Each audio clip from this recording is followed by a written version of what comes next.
I had been working with the National Parks team for years, moving from one assignment to another, but that summer was different. They sent me deep into a stretch of forest that most people never visit, a quiet, forgotten piece of land where the trees grow too close together and the ground feels like it hides more than it shows. I was supposed to mark the health of the soil, check for illegal logging, and note the wildlife.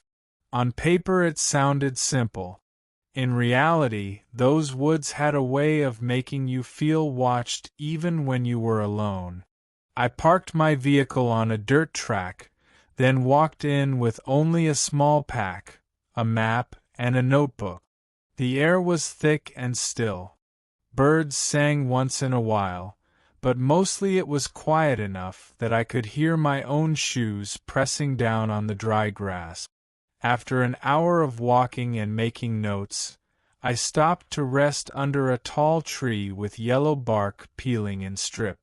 I remember drinking some water and thinking about how untouched this place looked, like no one had stepped here in decades. When I stood up to leave, my boot caught on something hidden under the weed. I stumbled hard and fell forward. The ground didn't feel right where I landed. It wasn't soft earth or broken branches. It was sharp and brittle, like stepping on dry wood. A strange cracking sound followed me down. At first I thought it was just sticks, but when I pushed myself up and brushed the dirt from my arms, I realized it wasn't. I looked down and froze. Bones. Not animal bones, either. At least, not all of them. My eyes landed on a small hand lying half-buried, fingers curled inward as if they were reaching for something. The skin was long gone, the bones moss-covered, but it was clear enough. I had landed on a skeleton.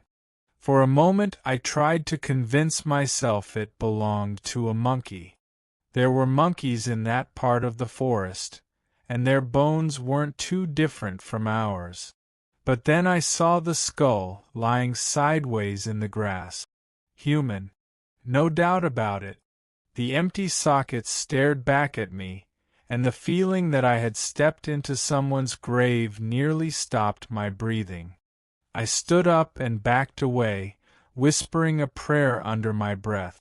I wanted to leave, but when I moved around to mark the place in my notes, I stepped on something else. Another hard surface under the grass. I crouched down and pulled some weeds away, and my stomach turned cold. Another skeleton. It wasn't just two. As I looked around, I started noticing more. Skulls scattered, bones lying half-covered by dirt, some still tangled in torn shoes or the remains of cloth. The deeper I looked, the more I saw. A whole stretch of land filled with bodies. Not buried, not cared for, just left there to rot. I can't explain the kind of fear that came over me. It wasn't like the fear of being attacked by an animal or the fear of getting lost. It was heavier, like I had stepped into a secret that I wasn't supposed to see. I felt like the forest itself was warning me to leave before I joined them. Still, I forced myself to stay long enough to circle the area. Bones went on in every direction. Some of the skulls still had patches of hair, some wore cracked sunglasses, some had half-rotted boots nearby. Whoever these people were, they had not been gone for centuries. They had been alive maybe years ago, maybe even just decades. I finally turned and started walking back the way I came, but my steps were slow and careful, as if I might wake the dead by moving too fast. I didn't look behind me. I didn't want to. All I wanted was to get out of that place without tripping over one more skeleton. By the time I reached the clearing where I had left my vehicle, my shirt was stuck to my back with sweat. Not from the heat, but from the weight of what I had just seen. My hands were still shaking when I reached for the keys. I sat there in silence for a long moment, staring at the steering wheel, trying to make sense of it. I had found bodies before in the line of duty. Hikers lost to exposure, poachers mauled by animals, but never anything like that. Dozens of skeletons scattered like forgotten trash. No markers, no graves, no explanations. I drove straight back to the field station in town. When I walked through the door, my chief looked up from his desk and knew instantly that something was wrong. I told him everything, every detail, from tripping over the first bones to seeing the skulls with hair still clinging to them. He didn't accuse me of exaggerating. He just nodded, stood up, and told me to take him back. The drive out was silent. Neither of us spoke until we reached the forest edge. Then, as we walked in, I could see his face changing. At first there was doubt, then discomfort, then the same dread that had followed me out the first time. He stopped walking when the first skeleton came into view. A minute later, he spotted another one himself. He whispered a short prayer under his breath, the same as I had, and we didn't stay long. By the time we were back at the truck, his jaw was tight and his eyes dark. "We'll call the federal police," he said, and that was all. When they arrived days later, the whole place was taped off. Men in uniforms walked among the trees, careful not to disturb the remains. They took photos, marked the sites, carried bones into bags. Watching them work was unsettling. They weren't shocked like we were. They were calm, almost rehearsed, like they had seen this before. One of the investigators pulled me aside and asked me to show him exactly where I had tripped, where I had walked, what I had seen. As I retraced my steps, he took notes without looking up much, just listening, nodding, like my words were confirming something he already knew. Later, when the team gathered back at the station, I overheard two of the officers talking in low voices. Words like condor and flights floated through the air, names I only half recognized. That night, the chief sat me down and explained. He told me about something called Operation Condor, a secret campaign from years back when governments across South America had worked together to silence political enemies. Activists, students, anyone accused of being a threat. They were arrested quietly, sometimes tortured, often never seen again. Some were executed, others dropped from planes into rivers or forests so their bodies would never be found. The skeletons I had stumbled on were likely victims of those years. People disappeared by their own government, thrown out into the wilderness with no grave, no goodbye. My stomach twisted when I heard it. I thought of the sneakers half swallowed by dirt, the skulls with sunglasses, the bones scattered in silence. They weren't nameless ghosts. They were people who had once walked home from school, kissed their children, argued about dinner, laughed with friends. The investigators never told me how many sets of remains they recovered, but I know it was more than a handful. The area stretched too far, and everywhere I looked that day I had seen skulls in the weed. And yet, even after the teams left, even after the reports were filed, I had the sense that not everything was collected. The forest was too deep, the land too wide. Some bones would stay hidden, swallowed by the soil. At night, I started dreaming of them. Not just the dead, but of falling. In those dreams, I was pushed out of a plane, tumbling down into endless trees. My arms reached out for something to hold, but there was nothing, only air rushing past until I landed in the grass among the others, another silent body waiting to be found. I didn't talk about what I'd seen for a long time after that. Even though it became part of the official record, even though journalists eventually wrote pieces about mass graves and disappearances, I felt like it was something that belonged to me in a way.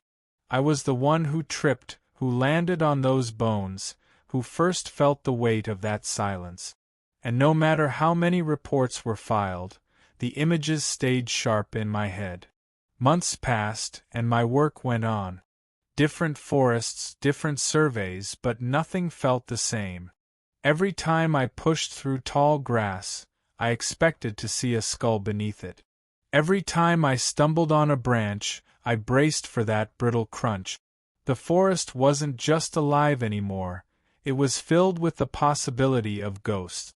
One afternoon, while I was out marking tree growth a few miles from another small town, I met a young man walking alone on the trail. He was maybe in his late 20s, thin, with long hair tied back, a sunburn peeling across his cheek. He smiled wide when he saw me, like we were old friends, and asked if I was a ranger. I hesitated before answering. He had an easy, relaxed way about him, but something in his eyes didn't match the smile. I told him I worked with the parks, not a ranger exactly, but close enough. He nodded, sat down on a rock, and started asking questions. What I did, how often I worked out here, if I ever saw people cutting down trees. His voice was light, casual, but he never stopped watching me. When I mentioned the illegal logging we dealt with, he leaned forward and asked if I thought it was worse than drilling or mining. I told him honestly that both damaged the land, but at least some companies were trying to repair what they destroyed. He tilted his head, still smiling, and asked me quietly, "How do you sleep at night?" The question hit me harder than I expected. Not because of the words, but because of the way he said them, calm, steady, almost like he already knew the answer. I told him I slept fine, that my work wasn't about destroying but protecting. He didn't argue, just nodded, as if filing it away. We sat in silence for a while before he stood up. I thought he was leaving, but instead he walked into the trees. I breathed easier once he was gone. I told myself he was just a wanderer, maybe someone passing through who liked stirring arguments. But when I packed up and started back toward my truck, I realized he was following. At first I heard only branches snapping behind me. Then his voice, "Not so tough now, huh?" I turned and saw him step out of the shadows. His smile was gone, replaced with something flat and cold. In his hand was a pistol. I froze. He walked closer, keeping the gun steady, and told me to get on my knees. My heart hammered so loud I thought he could hear it. I told him no, tried to keep my voice steady, but he pushed the barrel against my temple. The metal was cold, the weight of it real. I thought of the skeletons back in Gran Chaco, the eyeless sockets staring through weeds. I thought maybe this was how they had felt too, helpless, a breath away from vanishing into silence. My throat closed up. I wanted to say something, anything, but no words came. He laughed softly, almost kindly, as if we were still sharing a casual chat. Then, without warning, he pulled the trigger. The world split apart in a blast beside my ear. For a second, I thought I was already dead. The roar in my ear was so sharp, so violent, that I dropped straight to the ground, clutching the side of my head. Everything tilted, the trees spun, and a hot rush of blood filled my ear. I couldn't hear anything except a high ringing, like 1,000 bees trapped inside my skull. I remember lying there, certain that he'd put a bullet straight through my head. My hands were wet, and when I pulled them back, there was blood. For a few heartbeats, I just waited. I thought any second now I would fade out the way a light bulb flickers before it dies. But the seconds kept stretching, and I realized I was still alive. Through the ringing, I caught the sound of his voice, muffled and distant, as if underwater. He leaned down, close enough that I could see his lips move. "Quit your job," he said. Then he laughed and walked away, disappearing into the brush like he had never been there at all. I stayed on the ground for a long time, too afraid to move. My head pounded with every breath. When I finally managed to sit up, the world tilted again and I almost fell. But somehow, step by shaky step, I made it back to the truck. I drove half-deaf and half-blind into the nearest town hospital, praying the whole time that I wouldn't black out on the road. The doctors said the gunshot had ruptured my eardrum. I would never get my full hearing back. They patched me up, gave me medication, and told me I was lucky. I didn't feel lucky. I felt like I'd been marked, chosen by some stranger who could have ended me but decided instead to leave me broken and haunted. The police took my statement. I told them everything: the stranger, the questions, the gun, the shot. They nodded, asked for details I couldn't give. No name, no exact description, just a young man with long hair and eyes that didn't match his smile. I could see it on their faces. They didn't think they'd ever find him. They were right.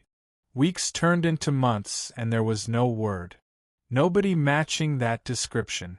No gun recovered. No follow-up call except the routine ones to close the file. He had vanished into the woods the same way he'd appeared, like smoke. I quit my job not long after. Every time I tried to head back into the field, I saw him standing at the edge of the trail, pistol in hand, waiting.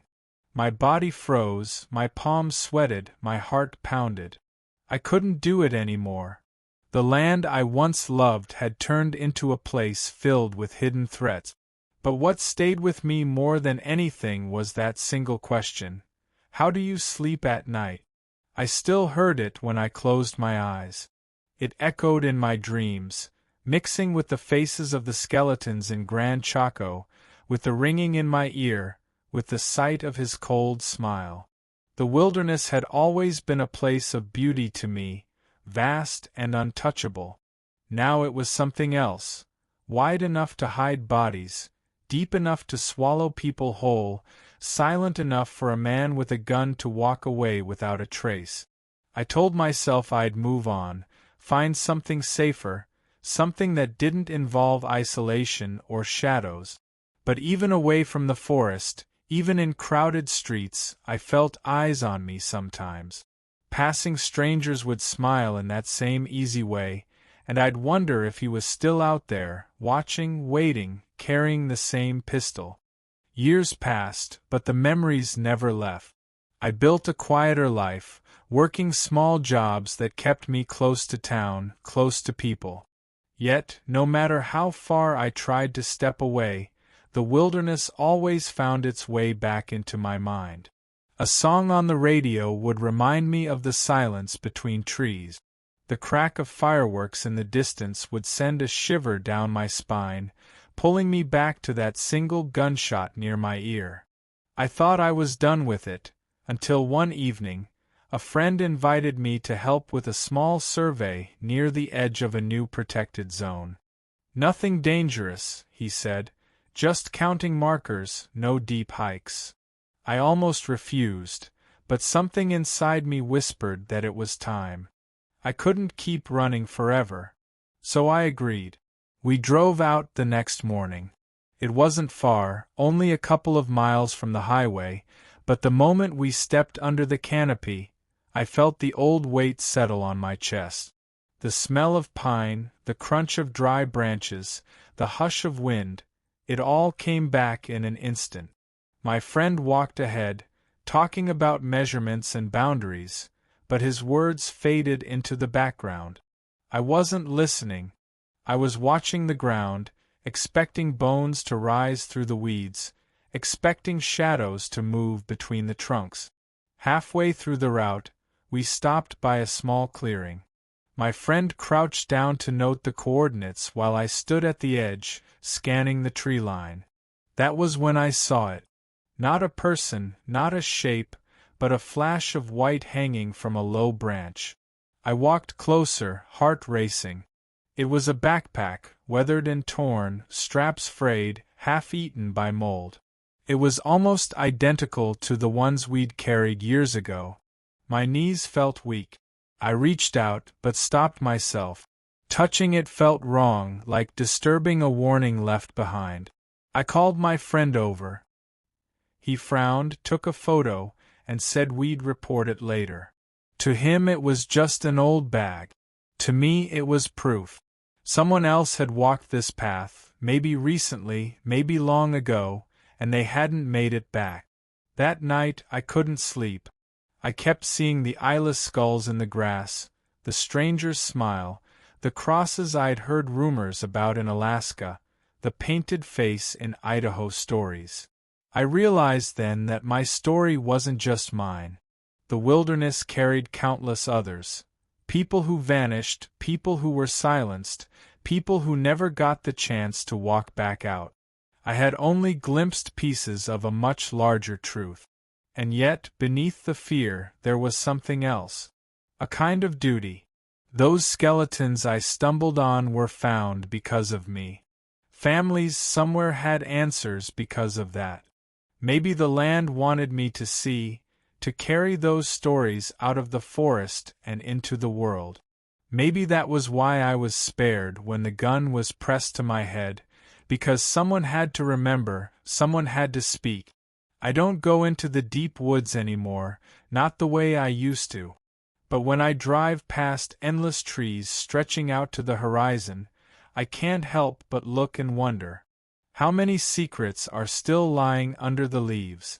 How many footsteps ended quietly among those roots, leaving only silence behind? I may never find peace with the answers, but I know this: the wilderness is never empty. It holds everything we think it hides: grief, cruelty, hope, and ghosts. And once you've seen what it can keep, you never walk away the same.